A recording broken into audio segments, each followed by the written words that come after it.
What's going on YouTube? This is Mark with Waist Deep Wade Fishing, Southwest Florida. Hope everyone is doing good. I'm doing well.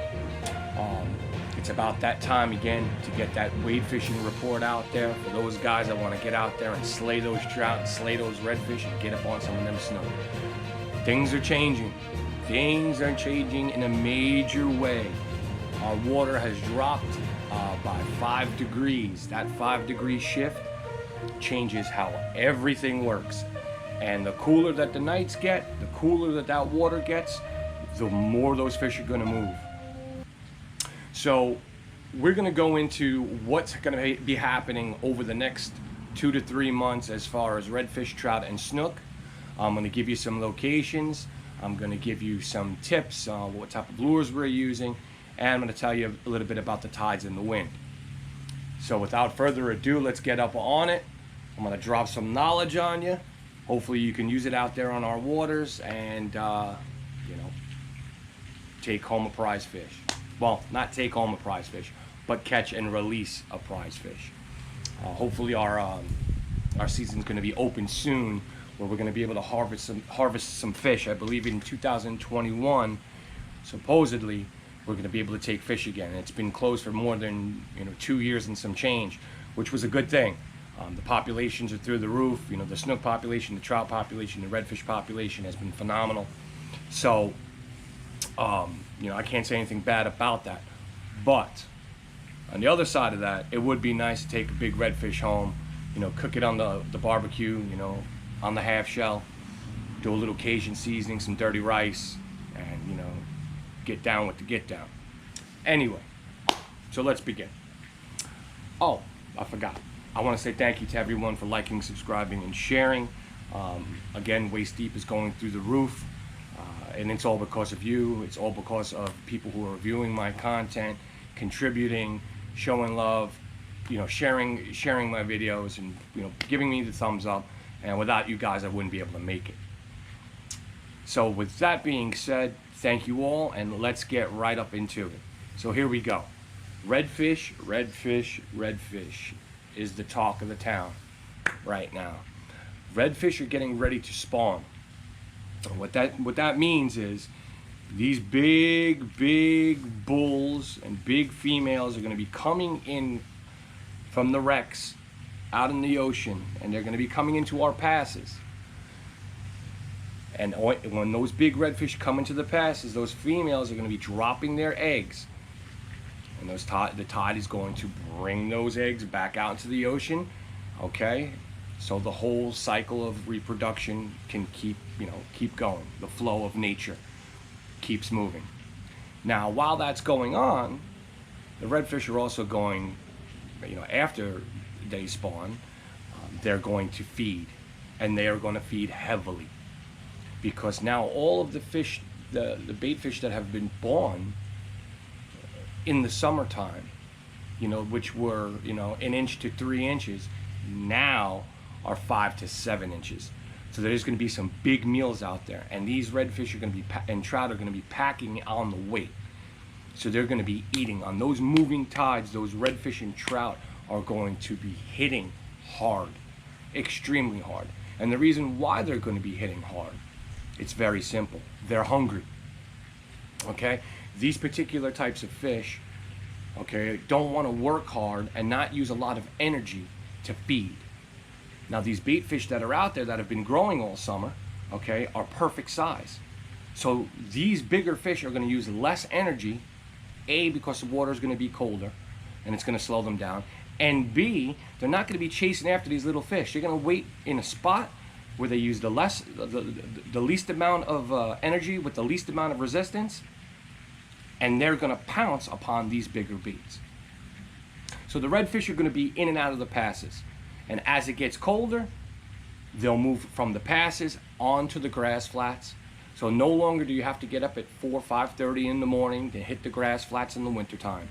Once that water falls below, I'm going to say 75 degrees, you can get up, as long as you've got moving water, in the afternoon, 9, 10, 11, 12 o'clock, get out there on that grass flat. As long as you have an incoming or an outgoing tide, for right now, those fish will be out there sunning themselves okay, warming up, getting their metabolism, because they can't regulate their temperature, redfish. They need the sun. So that sun is going to get their metabolism moving and get them feeding. So if you've got a nice, warm day, it's winter, it's cold in the mornings, well, cold for Florida. By the afternoon time, when it jumps up from 60, 70 degrees, maybe 70 to 75 degrees, that's when the fish are going to start to feed, as long as you have moving water on those grass flats.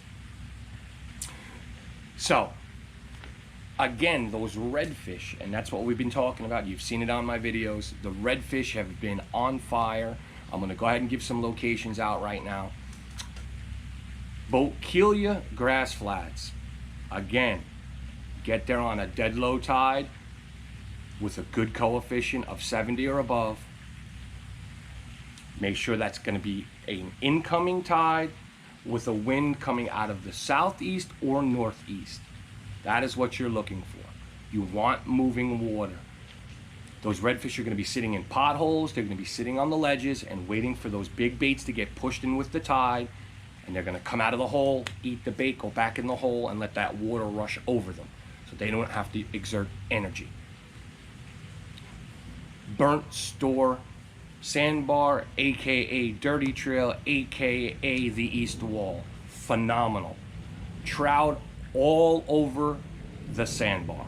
You're not going to get them against the wall. You're going to have to walk out and get within 20 to 50 yards of the sandbar. So you want to start walking out there on the beginning of the incoming tide. Walk out, fish the potholes, fish the grass lines. Top waters in the morning have been phenomenal. The other day we've got 30 trout on just top waters on the incoming tide. It was a little cloudy out, so try to stay away from sunny days if you're going to be playing with the top waters. Look for a cloudy day, incoming tide, winds out of the northeast or southeast, preferably. For the redfish and the snook, you want to get off that sandbar as that tide is coming in. Once it's a quarter of the way in, and that water that was near the shoreline is at least knee deep or higher, start walking the shoreline near the mangroves and pitching the first trough and pitching around the oyster bars. Anything right now that resembles a mullet in a tannic color will work. Keep this in mind, a tannic color. That water is completely tannic right now from the summer and all the rain. So golden glow, white glow, a gold spoon, black and gold, even a chicken on a chain. I haven't seen too many on a chicken on a chain. Majority of the fish have been on a gold and white, or white with a chartreuse tail. That has been the color lately down at Burnt Store, and that has been the color over at Bokeelia. Now, if the water does get dark and you don't have a lot of moving water, switch over to a darker brown with a chartreuse tail or a black with a chartreuse tail, preferably a DOA Cali-Shad. Now, as the winter goes on, I would move over to a Slayer Ink. Why? Those baits come between 4 and 4.5 inches long. Bigger the bait, bigger the fish. Again, those fish are not going to be wanting to hunt and spend a lot of energy trying to hit small baits this big. Start throwing baits this big. As the winter progresses, you want to throw bigger baits, bigger soft plastics, bigger top water plugs. Suspending baits, I'm not a big fan of in the winter time. They do work, but you have to use a slower presentation. I would rather use a soft plastic and bounce it off the bottom real slow. And then, of course, once we get into the dead of winter, we're going to be moving into the Paul Brown Fat Boys. But we're not there yet. When that time comes, I'll put out the video on that and show you how we're catching them with the Paul Browns. We're not there yet. I want that water at least 70, 72 degrees before I start throwing that Paul Brown. The next spot, the Sanibel Causeway or the Sanibel Grass Flats. Been a lot of sharks out there. I haven't been out there in 3 weeks, but I have talked to a couple of people, a couple of fly fishermen, a couple of fellow wade fishermen have been out there. Snook have been on the grass by the second parking entrance, about 50 yards offshore on the low tide. you want it definitely moving. Coefficient over 70, nothing less. They're snook at first light. Once the sun is up, if you can forget about the snook over there, you may get a couple of trout, you may get a wandering redfish. As far as the reds go, I have not heard anything about people catching any more redfish at the Sanibel grass flats. It seems like they have just disappeared. But I know they will be back in December because there's a pass right next to those grass flats, and there's going to be big female spawning and big bulls coming in and out of that pass.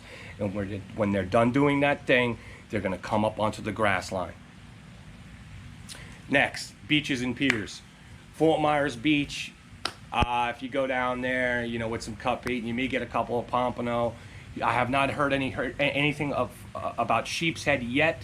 We're waiting for the temperature to drop another 2 to 5 degrees, and then the best bet for sheep's head will be El Jobim Pier and Placida Pier.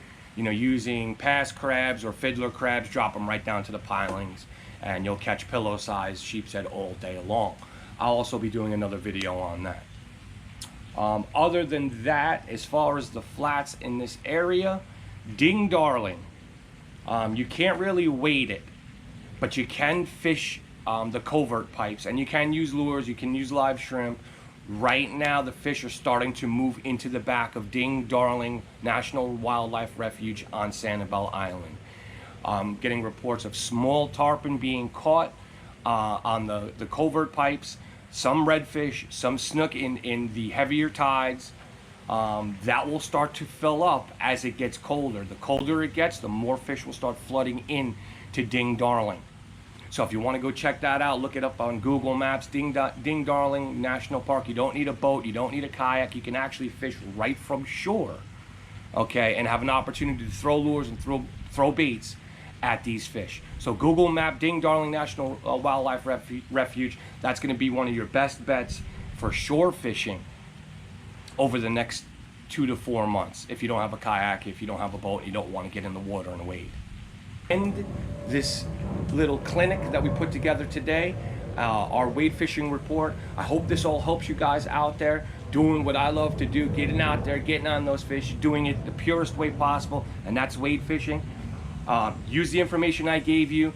Feel free to use those spots that I talked about. You know, I don't own them. You know, I'm out there all the time. I bring clients there. You tell people about it. You know, these grass flats are 4.5, 5 miles long. So there's enough room for everybody to catch fish out there. So I'm gonna say goodbye. I'm gonna see you on the water, and I'm also gonna see you on the next video. Thank you all for subscribing. Love you all. See you then.